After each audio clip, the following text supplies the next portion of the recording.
എല്ലാവർക്കും നമസ്കാരം. ഒരു ചെറിയൊരു കഥ പറയണ.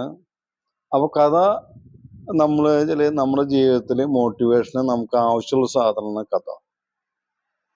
ഇപ്പോൾ ആരായാലും ഒരാളിനെ പറ്റിയിട്ട് നല്ലത് പറയണമെങ്കിൽ ഒരാളിനെ പറ്റി നല്ലത് പറയണമെങ്കിൽ അവർക്ക് അത് ഇഷ്ടപ്പെടും. സത്യമല്ലേ? ഒരാളിനെ പറ്റിയിട്ട് പൊട്ട പറയാലോ മോശമായിട്ട് പറയുകയാണെങ്കിൽ അവർക്ക് ഇഷ്ടപ്പെടില്ല. അത് സ്വാഭാവികമായിട്ടും നടക്കുന്ന ഒരു സംഭവമാണല്ലോ. അതുപോലെ തന്നെ കഥ നമുക്ക് ജീവിതത്തിൽ നല്ല നല്ല മോട്ടിവേഷൻ കൊടുക്കണതാണ്. എന്ത് കഥയായിട്ടോ. ചിലപ്പോൾ ഞാൻ പറയണത് കഥ അത്ര എല്ലാവർക്കും ഇഷ്ടമായിക്കൊള്ളുന്നില്ല.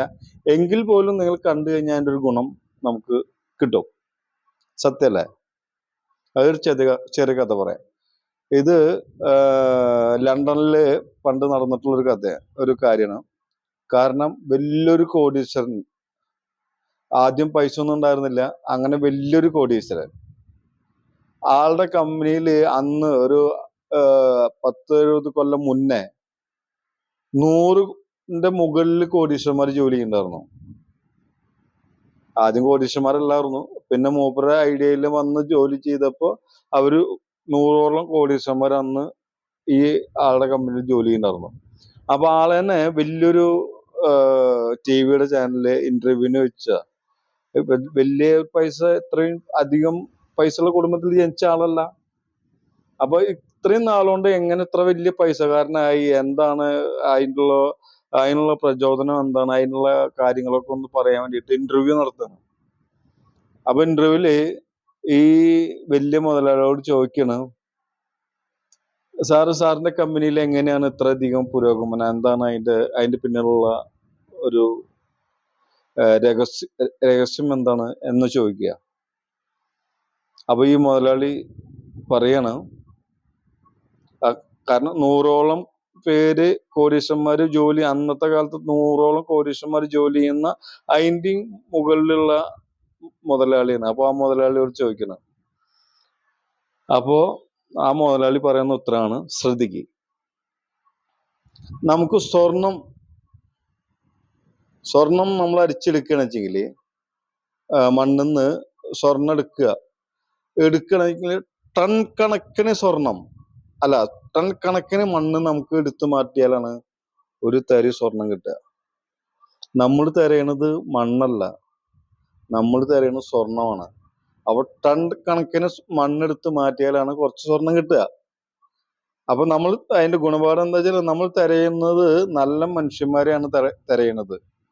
വിശ്വസിക്കാൻ പറ്റിയ നല്ല മനുഷ്യന്മാരെയാണ് നമ്മൾ തിരയുന്നത്.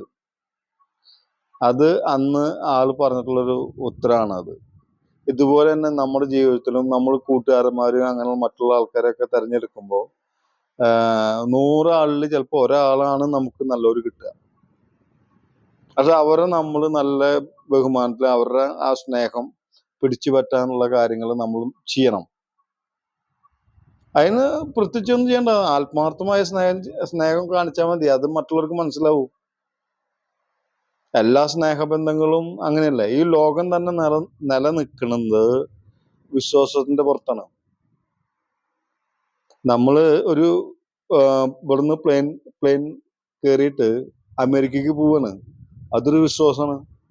ഞാന് പ്ലെയിൻ കയറി അവിടെ എത്തും, അവിടെ എത്തിയിട്ടുള്ള കാര്യങ്ങൾ ചെയ്യും എന്നുള്ള ഒരു ലക്ഷ്യമാണ്. അത് ഒരു വിശ്വാസം എന്നൊക്കെ പറയാം. ലക്ഷ്യം അങ്ങനല്ലേ, അതൊരു വിശ്വാസം. അത് എത്തും. അതിനിടയ്ക്ക് നമ്മൾ പ്ലെയിൻ മറിയോ, അല്ലെങ്കിൽ പ്ലെയിനിൽ കയറാൻ പറ്റുമോ, അല്ലെങ്കിൽ അവിടെ പോയിട്ട് എനിക്ക് അയ്യാണ്ടാവോ, അതൊക്കെ പിന്നത്തെ ഇതാണ്. അതാണ് നമ്മൾ പറഞ്ഞ ആത്മാർത്ഥമായ വിശ്വാസമാണ്. അപ്പൊ അതുപോലെ തന്നെ നമ്മുടെ ജീവിത വിജയത്തിന് എപ്പോഴും വിശ്വസിക്കാൻ പറ്റിയ ആൾക്കാരായിട്ടുള്ള നല്ല ആൾക്കാരുണ്ടാവും.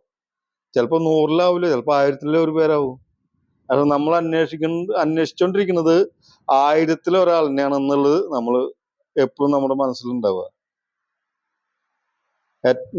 ഭയങ്കര ഒരു കഥയാണ്. നമ്മൾ ചിന്തിച്ചു കഴിഞ്ഞാൽ നമ്മുടെ ജീവിതത്തിലും ബിസിനസ്സിനും ഒക്കെ വേണ്ടപ്പെട്ട ഒരു കഥയാണിത്.